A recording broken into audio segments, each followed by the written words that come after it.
ఓం శ్రీ మహాగణాధిపతయే నమః. శ్రీ మహాసరస్వత్యే నమః. అస్మద్గురుభ్యో నమః. భవమంత్ర ఛానల్లో ఈ రోజున ఒక చిన్న విజ్ఞానం గురించి తెలుసుకుందాం.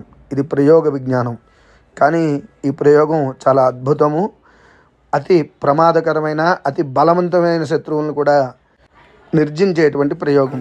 ఈ ప్రయోగం పేరు హనుమద్ లంకా దహన ప్రయోగం. హనుమంతుల వారు లంకను ఏ విధంగా అయితే దహించారో ఆ విధంగా శత్రువులను పూర్తిగా దహించేటువంటి ప్రయోగం.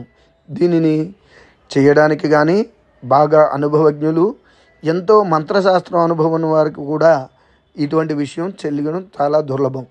నా భాగ్యవశాన కొంతమంది పెద్దల యొక్క అనుగ్రహం చేత ఈ ప్రయోగాన్ని నేను తెలుసుకుని 1-2 సార్లు ఇంతకుముందు ప్రయోగించి దీని యొక్క అద్భుత ఫలితాలను నేను చూశాను. కానీ వారి యొక్క అనుజ్ఞ తీసుకుంటే కానీ ఈ ప్రయోగ విధానాన్ని నేను ఎవరికి కానీ ఉపదేశం కానీ చెప్పడం కానీ చేయలేను. కానీ ఈ ప్రయోగంలో చాలా అద్భుతమైన, అత్యంత దుర్లభమైన, బలమైన శత్రువుని కూడా అణిచి మనకు పాదాక్రాంతం చేసుకునేటువంటిది ఉంటుంది.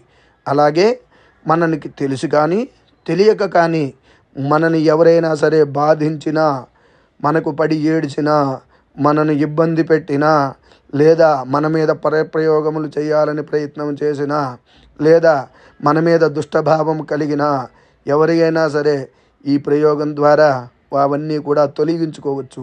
ఇది మహా అద్భుతమైన ప్రయోగము. ఇది ఇన్నిసార్లు ఎందుకు చెప్తున్నానయ్యా అంటే, సీతమ్మని వారిని చూడడానికి హనుమంతుల వారు లంకకు వెళ్ళారు. లంకకు వెళ్ళి సీతమ్మ వారికి ముద్రకి ఇచ్చి సీతమ్మ వారిని చూసిన తర్వాత రావణుడి యొక్క శక్తిని తెలుసుకోవడం కోసం అని చెప్పి లంకను మొత్తం దహించేశారు. అటువంటి ఎలాగైతే వారు దహించారో అటువంటి గొప్ప ప్రయోగం ఇది. అంటే శత్రువులను లంక ఏ విధంగా అయితే కాలిపోయిందో అలా కాల్చేసేటటువంటి ప్రయోగం. కాబట్టి ప్రతి ఒక్కరూ కూడా ఈ వీడియోని చూడండి. దీని ప్రయోగాన్ని నేను భవిష్యత్తులో నాకు చెప్పిన వారి యొక్క అనుగ్రహం తీసుకుని తప్పకుండా నేను మీ అందరికీ కూడా తెలియజేస్తాను. శుభం.